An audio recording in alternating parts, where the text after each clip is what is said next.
The Registry of Political Parties and Candidates is following up very closely on this issue. Their main concern is the maintaining of good relationship between coalition partners.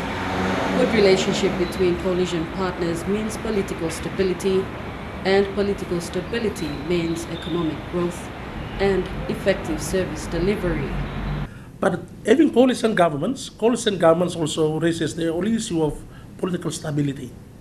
And if that is the case, then I think what we need in Papua New Guinea is to look at some sort of a regulation that would try and address the way in which coalition governments are built and their agreements. I think one of the things about coalition governments in Papua New Guinea has been that every time a coalition government is formed, there is some sort of an agreement, or they call it accord, as we find. Dr. Gelu said changing and reshuffling ministers is the prerogative of the Prime Minister, who is the head of the executive branch of government.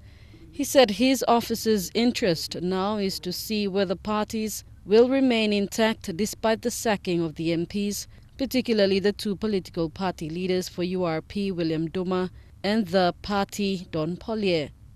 I think the last thing that we want to see is for these two parties to be divided again, with members being split between those in government and those that might decide to,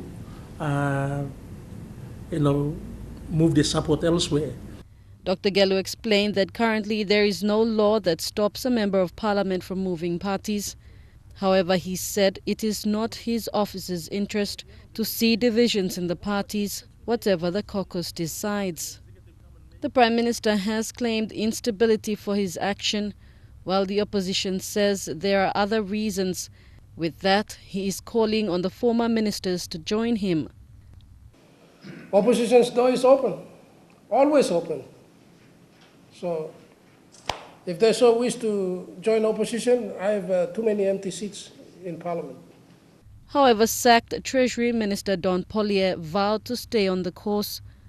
We will continue to give the solidarity to the O'Neill Dioma government.